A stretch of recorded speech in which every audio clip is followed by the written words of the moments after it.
آج عابد ساکی صاحب vice chairman Pakistan bar council عدالت میں موجود رہے، انہوں نے سماعت بھی دیکھی، وہ بھی ہمارے ساتھ موجود ہوں گے۔ امجد پرویز وکیل میر شکیل الرحمان ہمارے ساتھ موجود ہوں گے۔ سینئر وکیل جیسے ریٹائر رشید رضوی جو کہ سابق صدر سپریم کورٹ بار ایسوسی ایشن ہیں، وہ بھی ہمارے ساتھ موجود ہوں گے۔ عابد ساکی صاحب میں آپ سے شروع کر رہا ہوں، بہت شکریہ۔ عابد ساکی صاحب، آپ نے سماعت دیکھی، 2 دن تک دلائل دیے امجد پرویز صاحب نے، زیادہ انہیں سوالات کا بھی نہیں سامنا کرنا پڑا۔ ظاہر تفصیلی فیصلہ جب جج صاحبان لکھیں گے تو پتہ چلے گا۔ شارٹ آرڈر کے ذریعے ضمانت مسترد کی گئی ہے۔ آپ کیسے دیکھ رہے ہیں اس بات کو؟ دیکھیں، اس پہ جو آرڈر ہے، ججمنٹ ہے، جب تک وہ سامنے نہ آئے آپ اس کی یعنی اس پہ باقاعدہ تو گفتگو نہیں کر سکتے کہ ریزنز جو دی ہیں وہ جسٹیفیبل ہیں یا نہیں ہیں، یا جو میٹیریل ان کے سامنے پیش کیا گیا ان کو جج صاحبان نے کس طرح اس کو ایگزامن کیا اور کس پرسپیکٹیو سے انہوں نے دیکھا اور اپنی فائنڈنگز دی۔ اس وقت تو ہم ویکیوم میں ہیں، جب تک وہ چیز سامنے نہیں آئے گی اس سے بات نہیں ہو سکتی۔ لیکن آج کی پروسیڈنگ میں نے دیکھا کہ جو میر صاحب کے جو وکیل تھے انہوں نے بہت اچھے انداز میں آرگومنٹس کیے اور بڑی کمپریہنسو اور ڈیٹیل ڈسکشن کی، اور تمام فیکچول سائڈس کو انہوں نے ٹچ کیا، اور اس پہ جو کیس لا تھا اور ریسنٹ جو ججمنٹس تھی سپریم کورٹ کی وہ بھی پیش کی، اور ہمیں تو لگ رہا تھا کہ کنونس ہیں جج صاحبان، لیکن انفارچونیٹلی وہ ادروائز ڈیسیژن آیا ہے۔ تو میرا خیال ہے اس پہ ڈیسیژن کے حوالے سے بات کرنا اس وقت ذرا قبل از وقت ہے، اور ہم دیکھیں گے اس کو، لیگل ٹیم جو اس کو واچ کر رہی ہے، دیکھ رہی ہے چیزوں کو کہ definitely this matter would be taken to the Supreme Court. تو وہاں سے ہمیں توقع ہے کہ جو سپریم کورٹ کا اس وقت انداز نظر ہے، اور جیسے چیف جسٹس صاحب نے آج بھی نیب قوانین کے اور نیب کورٹس کے حوالے سے اور نیب ادارے کے حوالے سے آج انہوں نے کچھ میننگ فل کمنٹس کیے ہیں، آبزرویشن دی ہیں، تو میرا خیال لگتا ہے کہ چیف جسٹس صاحب کے اگر سپریم کورٹ میں یہ کیس جائے گا تو definitely this a case of no evidence, اور یہ سامنے نظر آ رہا ہے کہ میلافیڈی کی بنیاد پہ ایک 34 ایئرز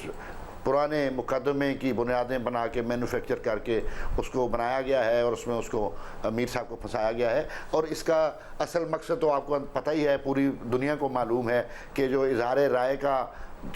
جو عمل ہے اس پر جو پابندیاں اور اس پر جو ضابطے قواعد نافذ کیے جا رہے ہیں، اور اختلاف رائے کو برداشت نہیں کیا جا رہا، ایک چینل کے بعد پھر دوسرا چینل، صحافی، ان پر سینسرشپ اعلانیہ غیر اعلانیہ ان کو پریشرائز کیا جا رہا ہے، لوگوں کو خاموش رہنے کے لیے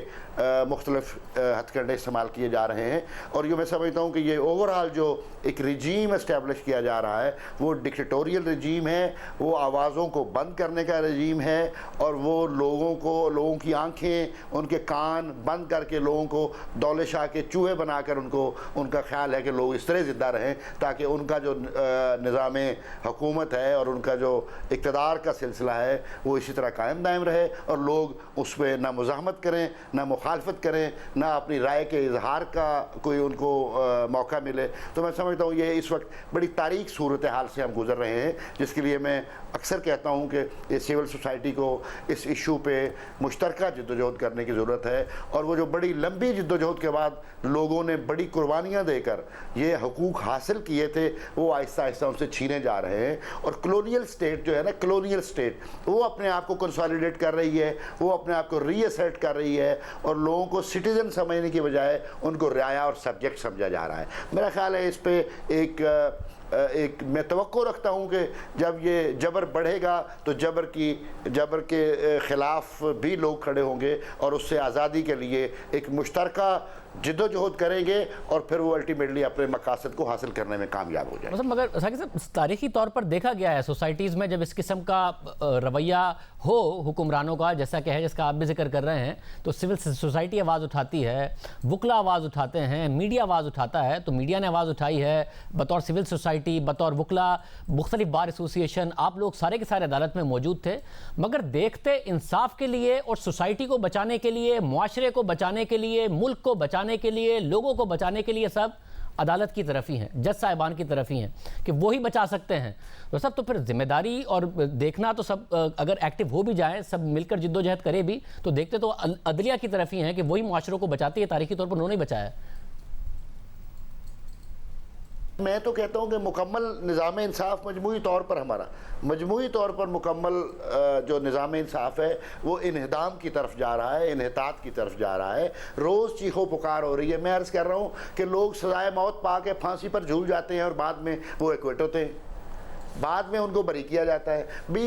25 سال خواتین بچے لوگ جیلوں میں گل سڑ رہے ہوتے ہیں، لیکن ان کے کیسز جو ہیں ان کی ٹرن نہیں آتی، نہ ان کو سنا جاتا ہے۔ اب سوال یہ ہے کہ یہ انفرادی مسئلہ تو نہیں، یہ اجتماعی مسئلہ ہے، اور یہ پوری قوم اس المیے کا شکار ہے کہ پرٹیکولرلی ہمارا جو جسٹس سیکٹر ہے، یہ میرا خیال ہے کمپلیٹ اوور آلنگ کی اس کا تقاضا ہے۔ اس کو کمپلیٹلی اوور آل کرنا چاہیے، اس کو ری فریم کرنا چاہیے، اس کے جو لوپ ہولز ہیں، اس کے جو کلونیل کنٹیکسٹ ہے اس کو ہمیں انڈو کرنا چاہیے، اور ایک آزاد معاشرے کے لوگ جس طرح اپنی قانون سازی کرتے ہیں اس قانون سازی کے تحت پر اس معاشرے کو زندہ رہنے کی کوئی اپرچونٹی ملنی چاہیے۔ اس وقت تو ہوش پاش سسٹم کے اندر جو معاملات چل رہے ہیں وہ تو بڑے بھیانک ہیں۔ میری رائے میں یہ نظام انصاف مکمل طور پر ناکام اور مکمل طور پر انحطاط کا شکار ہو چکا ہے۔ اس میں سے کوئی اچھائی